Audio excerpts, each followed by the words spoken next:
Mafia Atiq के murder से जुड़ी एक एक्सक्लूसिव जानकारी आपको दे देते हैं। जी न्यूज को अतीक अहमद की एक लिफाफे में बंद चिट्ठी मिली है। ये चिट्ठी अतीक अहमद ने सुप्रीम कोर्ट को लिखी थी। ऐसी संभावना है कि इस चिट्ठी में उन लोगों के नाम हो सकते हैं जिनको लेकर अतीक का ये मानना था कि उनसे उसकी जान को खतरा है। सूत्रों के मुताबिक अतीक अहमद ने पुलिस से पूछताछ में 14 लोगों के नाम लिए थे। माना यह भी जा रहा है कि इस चिट्ठी में उन लोगों के नाम हो सकते हैं। जी मीडिया संवाददाता के सूत्रों की अगर माने तो चिट्ठी में 5 नेताओं के नाम लिखे गए हैं। चिट्ठी में कुछ कारोबारियों के नाम भी हो सकते हैं। जिन 14 लोगों के नाम अतीक ने पूछताछ में लिए वो नाम इस चिट्ठी में शामिल हो सकते हैं। सवाल यही है कि आखिर वो 5 नेता कौन है, चिट्ठी में जिन कारोबारियों का जिक्र है वो कौन है और अतीक अहमद को उनसे किस तरीके का खतरा था। आप जिस चिट्ठी का लिफाफा देख रहे हैं वो अतीक अहमद की चिट्ठी है। उस पर अतीक अहमद पूर्व सांसद लिखा हुआ है। साथ ही में लिखा है सेवा में सुप्रीम कोर्ट इंडिया। चिट्ठी की एक्सक्लूसिव तस्वीर आप जी न्यूज पर इस समय देख रहे हैं। तो ये चिट्ठी आप देखिए, अतीक अहमद पूर्व सांसद, सेवा में माननीय सुप्रीम कोर्ट ऑफ इंडिया नई दिल्ली। ये वो चिट्ठी जो अतीक अहमद ने सुप्रीम कोर्ट को लिखी है, लिफाफा बंद चिट्ठी। सवाल यही है कि इस चिट्ठी में आखिर ऐसा क्या लिखा हुआ है जो हमारे सूत्र हमें बता रहे हैं, जी न्यूज के रिपोर्टर्स के। इसमें तमाम अधिकारियों के नाम भी हो सकते हैं, नेताओं के भी कुछ के नाम शामिल हैं, उन लोगों के नाम भी शामिल हो सकते हैं जिनसे डर था अतीक अहमद को कि वो उसकी जान ले सकते हैं।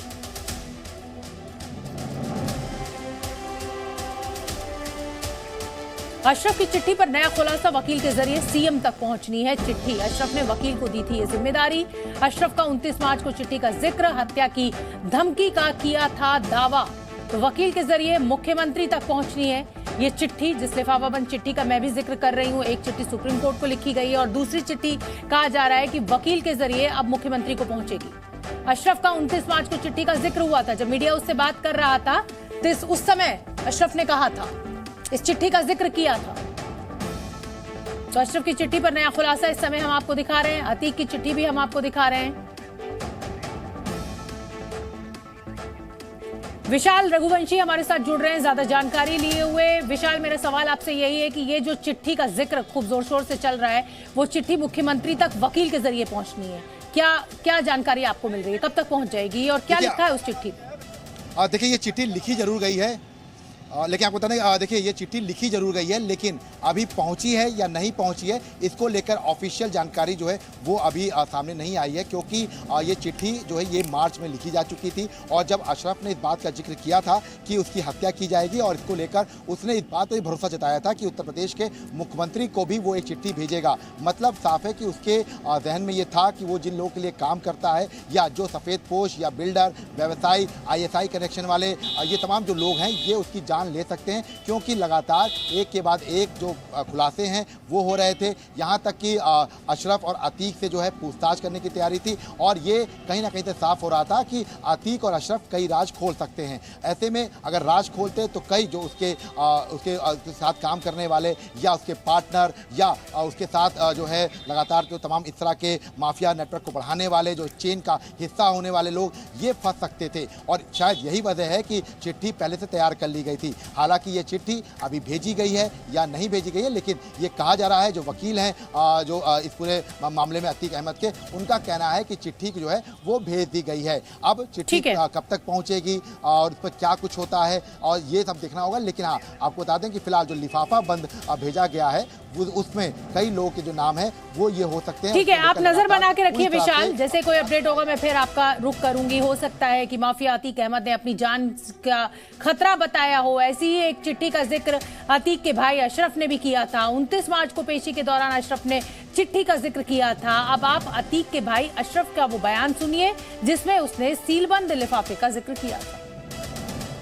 आज मुझे इलाहाबाद में धमकी दी गई है कि 2 हफ्ते के अंदर तुम्हें फिर से जेल से किसी बहाने से निकालेंगे और निपटा देंगे।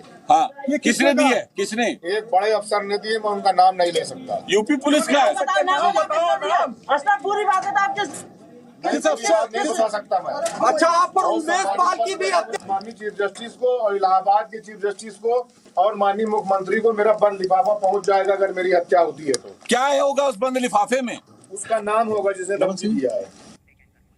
प्रयागराज से हमारे संवाददाता मयूर शुक्ला भी जुड़ रहे हैं। प्रयागराज से ही संवाददाता राजू राज और विशाल रघुवंशी का मैं रुख करूंगी। विशाल, इस चिट्ठी को लेकर जो अशरफ ने कहा था वो हमने अपने दर्शकों को सुनवाया। वो कह रहा है कि भाई इसमें राज हो सकता है कि किससे हमें धमकी है। क्या कुछ जानकारी मिल पा रही है? इस चिट्ठी का मजमून समझ में आ रहा है? देखिए, जो चिट्ठी है उसमें एक चीज़ तो बिल्कुल साफ है कि जो कबूलनामा किया था, जो 14 नाम बताए गए थे अतीक और अशरफ की तरफ से ठीक मरने से पहले, क्योंकि देखिए जब असलहा बरामद हुआ उस दौरान जब पूछताछ हो रही थी तो 14 नाम का जिक्र किया था। इन 14 नामों में व्यवसायी थे, बिल्डर थे, माफिया थे, कुछ राजनेता थे। और यही वजह है कि कयास लगाई जा रही है कि कहीं ना कहीं से कुछ जो पुराने जो जिन दलों में वो रहा है या जिनका संरक्षण उसको मिलता रहा है, उसके कुछ नेताओं जो है उसका लगातार उसका संरक्षण मिलता रहा हो। और यही वजह है कि अतीक अहमद ने 14 नाम बताए थे और उसी के आधार पर यह कहा जा सकता है कि इस लिफाफे में हो सकता है कि उन 14 नामों का जिक्र हो। हालांकि अभी चिट्ठी के अंदर क्या है लिफाफे के अंदर ये कोई नहीं जानता, लेकिन हाँ कई ऐसे राजदार हैं जो इस चिट्ठी में जो है जिनका जिक्र होगा। इस लिफाफा का जब लिफाफा खुलेगा और जब ये सही पते पर पहुंच जाएगा, क्योंकि देखिए अभी सबसे बड़ी बात है कि ये लिफाफा जो उस वक्त लिखा गया था इसको सही पते पर पहुंचना बेहद जरूरी है। बिल्कुल। और उसके बाद ही विशाल ये पता लग पाएगा कि अतीक और अशरफ क्या कहना चाहते थे, क्योंकि लिफाफा बंद चिट्ठी है,